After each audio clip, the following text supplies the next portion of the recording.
আরেকটা শ্রেণী হাসরের ময়দানে পায়ে হেঁটে যাবে। ওই মানুষগুলো হাসরের ময়দানে পায়ে হেঁটে হেঁটে হাসরের ময়দানে প্রবেশ করবে।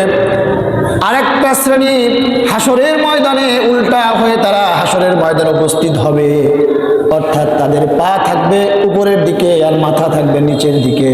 তারা তাদের চেহারার উপরে ভর করে করে হেঁটে হেঁটে তারা হাসরের ময়দানে যাবে।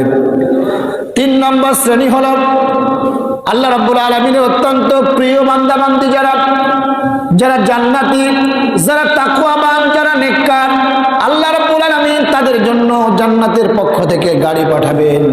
তারা সেই জান্নাতের গাড়িতে বসে কবর থেকে হাসরের ময়দানে তারা চলে যাবে এবং আরশে আজিমের নিচে আল্লাহ রাব্বুল আলামিন তাদেরকে বসিয়ে দিবেন। সুবহানাল্লাহ। এই যে 3টা শ্রেণীতে বিভক্ত হয়ে হাসরের ময়দানে মানুষগুলো উপস্থিত হয়ে যাবে। প্রথম শ্রেণী যারা পায়ে হেঁটে যাবে, পায়ে হেঁটে হেঁটে হাসরের ময়দানে যাবে। 50,000 বছর হাসরের ময়দানের ডিউরেশনটা হবে। আল্লাহ রাব্বুল আলামিন বলেছেন 50,000 সানা, 50,000 বছর সেদিন তারা দাঁড়িয়ে থাকবে হাসরের ময়দানে।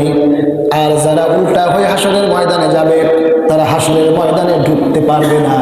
হাসরের ময়দানে ঢোকার আগেই ফেরেশতা তাদেরকে ধরে এক একটা করে ধরে তাদেরকে জাহান্নামের মধ্যে নিক্ষেপ করে দিবে। তাদের কোনো হিসাব হবে না, বিনা হিসাবে তারা জাহান্নামে যাবে। আমরা এতদিন শুনেছি বিনা হিসেবে জান্নাত, কিন্তু আল্লাহ রাব্বুল আলামিন একটা শ্রেণীকে বিনা হিসেবে জাহান্নামে দিবে, তাদের কোনো হিসাবই হবে না। আল্লাহ রাব্বুল আলামিন তাদের সম্পর্কে কোরআনে বলেন, ফালা নুকিমু লাহুম ইয়াউমাল কিয়ামাতি ওয়াজনা। একটা শ্রেণী সেদিন থাকবে যাদের কোনো হিসাব হবে না, যাদের কোনো হিসাবের প্রয়োজন নাই। তাদের কৃতকর্মের কারণে তাদেরকে এমনিতেই বিনা হিসেবে জাহান্নামে দেওয়া হবে। তার কারণ হলো ইউরিফুল মুজরিমুনা বিসীমাহুম ফায়ুখাযু বিন-নাওয়াসি ওয়াল আকদাম। তাদের চেহারা সেদিন দেখেই বোঝা যাবে এরা হলো পাপিষ্টের দল, এরা হলো আল্লাহ বিরোধী দল, আল্লাহদ্রোহী দল।